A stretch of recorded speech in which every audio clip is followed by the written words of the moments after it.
आपने लोगों को ये कहते सुना होगा कि सेलिब्रेट लाइफ, लाइफ को जियो, एंजॉय करो, कल हो या ना हो। बट अगर मैं बोलूँ, कुछ ऐसी कंट्रीज़ हैं, ऐसे लोग हैं जो डेथ को भी सेलिब्रेट करते हैं। एंड जब मैंने उसके हिस्ट्री के बारे में जाना और उसके बारे में रिसर्च किया, there was a lot of profound learning. And मुझे पता है कि जब किसी का कोई अपना चला जाता है तो बहुत ही दुख होता है and you immediately get into a grief zone. और लोग कहते हैं जिसका कोई गया है ना, उसी को ये पेन पता है। तो मेरा भी कोई अपना गया है तो मुझे पता है उसका पेन कितना है। तो मुझे लगा ये वीडियो बड़ा रेलेवेंट है, ऑल्दो इट इज़ कॉन्ट्रोवर्शियल है, बट ये बड़ा इंपॉर्टेंट है। My name is Puneet Bansal, I am a chartered accountant. And सबकी लाइफ में एक टर्निंग पॉइंट आया। मेरी लाइफ में टर्निंग पॉइंट था when I lost my father and there was a lot of transformation in my life. And तो मैं ये वीडियो अपनी लर्निंग शेयर करने की बात कर रहा हूँ। आई एम श्योर ये वीडियो आप ज़रूर देखना till the end and you will get something for yourself. पहले हमारे घरों में क्या होता था, जब कोई बड़ा बुजुर्ग चले जाता था तो घर पे सेलिब्रेशन होती थी। क्यों? क्योंकि लगता था कि उसने अपनी ज़िंदगी जी ली, उसने अपनी सारी रिस्पॉन्सिबिलिटीज़ पूरी कर ली।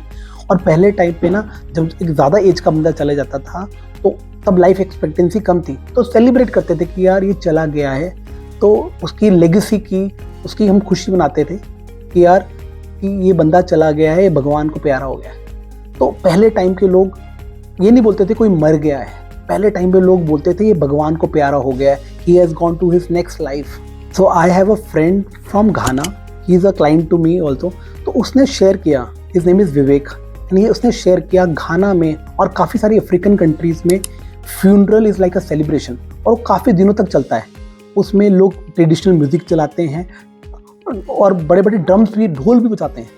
क्यों? ऐसा क्यों है? तो लोग वो उसको सेलिब्रेट क्यों करते हैं? क्योंकि वहाँ पे भी लाइफ एक्सपेक्टेंसी कम है, क्योंकि अफ्रीकन में काफ़ी सारी डिजीज़ हैं, बट उसके पीछे एक और डीप मीनिंग है। वो क्या है? Funeral is an opportunity to honour the legacy of a person who has left. तो उसकी अच्छी चीज़ों के बारे में उसका गुणगान होता है। सेकेंड थिंग इज़, लोग कहते हैं कि ये ज़िंदगी अभी चला गया है, बट वो आफ्टर लाइफ की बात करते हैं। That person has a reunion with God and other ancestors. And वो बोलते हैं वो बंदा गया भी नहीं है, वो हमारा एंसेस्टर गया भी नहीं है। जैसे हम बोलते थे ना कि हमारे सनातन धर्म में बोलते हैं कि कोई बंदा चला गया है तो वो देवता बन गया है, तो that person is still there with all of us as a guiding light. So लोगों को ये फीलिंग है तो वो सेलिब्रेट करते हैं। इनफैक्ट मैं भी ये फीलिंग से काफ़ी बार ये विजुलाइज करता हूँ कि मेरे फादर हमेशा मेरे साथ हैं। उनकी लर्निंग्स, उनकी नॉलेज, उनका विजडम। कभी भी मैं जब प्रे करता हूँ तो मैं हमारे पूर्वजों को भी प्रे करता हूँ, मैं अपने फादर को प्रे करता हूँ कि father thank you for whatever you have given to me in my life. तो इट इज़ अ फीलिंग। तो मैं कभी उनके बारे में सोच के ना बहुत ज़्यादा ग्रीफ नहीं करता। आई am a son of such a great person and मैं उसकी लेगेसी को इंजॉय करके उनको सेलिब्रेट करता हूँ। जो उन्होंने काम अधूरे छोड़ दिए या फिर जो उन्होंने काम किए, उनको मेरा गोल होता है उनको आगे कैरी फॉरवर्ड करना। And I am always thankful. मुझे पता है कि वो सही जाम बोलते हैं ना, बैकग्राउंड दाम चले गए हैं और वो हमेशा ही हमें गाइड करने के लिए रेडी है। जब किसी का कोई चला जाता है, उनको हमेशा क्या लगता है, जैसे मैं अपने फादर की बात करता हूँ, मुझे लगता है वो जल्दी चले गए। इनफैक्ट ये सबके साथ होता है, चाहे जो मर्जी एज हो, specially in case of parents. Because parents हमेशा ही हमें लाइफ में चाहिए होते हैं। बट एक चीज़ मुझे समझ में आती है, ना जीना हमारे हाथ में है, ना मरना हमारे हाथ में। वो किसके हाथ में है? वो शेरी के हाथ में है, वो भगवान के हाथ में है। जो भी आप रिलीजन को फॉलो करते हैं, गॉड के हाथ में है। तो अगर आप गॉड पे फेथ रखते हो तो have faith, life must go on. तो we have to surrender it and accept it. It's a god's will, तो we can't do anything against his will. We have to surrender and celebrate the legacy of our loved ones. मैंने covid में बहुत लोगों को देखा कि जब उनके लव्ड वन चले गए, वो बहुत ही ग्रीफ में आ गए, डिप्रेशन में आ गए, उन्हें लाइफ खराब कर ली। बट जब मेरे फादर गए, मैंने अपने आप से सवाल किया कि अगर मेरे फादर की लास्ट विश होती तो क्या होती? वो क्या सोचते? वो सोचते कि मेरे जाने के बाद हमारी फैमिली पीछे से खुश रहे एंड उनके बच्चे रिस्पॉन्सिबिलिटी लें। तो मुझे समझ में आया, अगर मैं उनकी विश पूरी नहीं कर रहा हूँ, अगर मैं ग्रीफ में बहुत ज़्यादा जा रहा हूँ, मैं अपने काम पे, अपनी रिस्पॉन्सिबिलिटीज पे फोकस नहीं कर रहा हूँ, तो I am not doing justice. तो मैं सबको बोलूँगा, टेक अ प्लेज कि बॉस, ग्रीफ के हमारे यहाँ बोलते हैं कि आपके ग्रीफ के 13 डेज हैं। आफ्टर 13 दिन के बाद, 13वीं के बाद अटकना नहीं है, उनकी अच्छी चीज़ों को, उनकी लाइफ की गुड मोमेंट्स को अपनी मेमोरी में कैप्चर करना है। उन्होंने जो हमें सिखाया, जो उन्होंने विजडम दी, उनको अपनी लाइफ में, अपने प्रैक्टिसेस में अप्लाई करना है। इनफैक्ट हमारे यहाँ सनातन धर्म में क्या करते हैं कि आपको ना 13वीं के बाद जो घर का सबसे बड़ा सदस्य होता है उसको पगड़ी पहनाते हैं। मतलब क्या है कि अब आप बड़े हो, आपको इस लाइफ की रिस्पॉन्सिबिलिटी लेनी है, फैमिली की लेनी है रिस्पॉन्सिबिलिटी।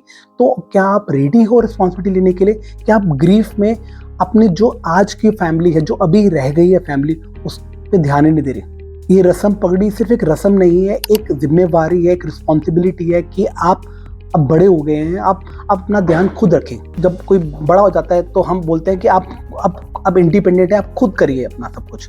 तो उन्होंने बहुत कुछ हमारा कर लिया है, तो हम आगे बढ़े और उनके कदमों पे आगे चल के उनका नाम रोशन करें। तो क्या ये हम डिसीजन ले सकते हैं? मैं अगर अपना एग्जांपल देता हूँ, जब मेरे फादर गए, मेरे लिए पहले 24 घंटे बड़े टफ थे। जब मैंने विसर्जन किया, गंगा स्नान किया, तो I had such a healing energy. Ganga is so powerful, so I became so stable. तो उसके बाद मैंने अपनी फीलिंग्स, अपने इमोशंस पे काम किया। सबको पता है कि जाने वाला वापस नहीं आएगा। हम जितना मर्जी रो ले, जितनी बार विनती कर ले, जितनी बार भगवान को ब्लेम कर ले, किसी और को ब्लेम कर दे उसका, वो इंसान वापस नहीं आने वाला। और जब उनको देख के हम थोड़ा सॉरो फील करते हैं, सोचते हैं उनके बारे में, और वो वाइब्रेशन उनको जाती है, बिलीव मी, वो जहाँ पे भी होते हैं उनको वो वाइब्रेशंस इम्पैक्ट होती है। मुझे पता है कोई नहीं चाहता कि हमारा कोई जाने वाला परेशान हो, but by being more sorrowful and having lot of negative emotions, हम उनको और सॉरो देते हैं। अगर वो हमें देख रहे हैं तो उनको ये लगता है कि यार मेरे जाने से मेरे घर वाले कितने परेशान हैं, उनकी आत्मा को शांति नहीं मिलती। तो हम उनकी शांति के लिए खुश रहते हैं। Can we celebrate their life, their death? जहाँ पे भी आप जा रहे हो ना, आप अपनी लाइफ, नेक्स्ट जर्नी एंजॉय करो। We will take care of you. आपने हमारा बहुत कर लिया। तब से मैंने डिसीजन लिया है कि मैंने अपने आप को ओवरकम किया कि मैं किसी के सुख में शामिल हो या ना हो, मैं लोगों के दुख में शामिल होता हूँ। और मैंने इस पर वीडियो भी बनाया कि क्यों? क्योंकि ये मेरे फादर ने मुझे सिखाया है।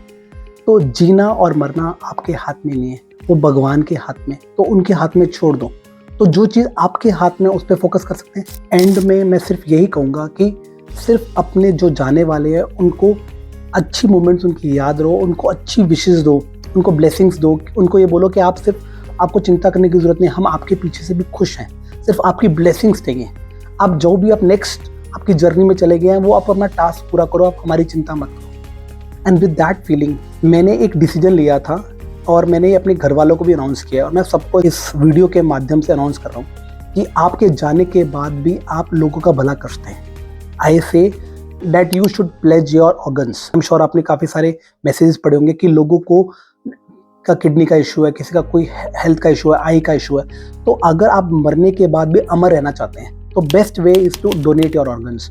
एंड वो कौन करता है? आपके जाने के बाद कुछ एक 3-4 घंटे का टाइम होता है। अगर उस टाइम पे अगर आपकी फैमिली वाले, जैसे मैंने अपने घर वालों को बोला सबसे पहले PGI में कंसल्ट करना और ऑर्गन डोनेशन में बताना कि मेरे ऑर्गन डोनेट करने हैं। मुझे लगता है कि अगर हम जाने के बाद भी हम किसी का भला कर सकते हैं, हम अपने ऑर्गन डोनेट कर सकते हैं, तो हम जिंदगी भर अमर रहते हैं। तो एक तरीका है। तो अगर आपको ये वीडियो अच्छा लगा तो इसे लाइक करिए, सब्सक्राइब करिए और किसी ऐसे इंसान को भेजिए जो बहुत ही ग्रीफ से निकला है और उसको बहुत हेल्प चाहिए। एंड अगर आप किसी का सहारा बन सकते हैं तो ज़रूर बनिए। थैंक यू, धन्यवाद।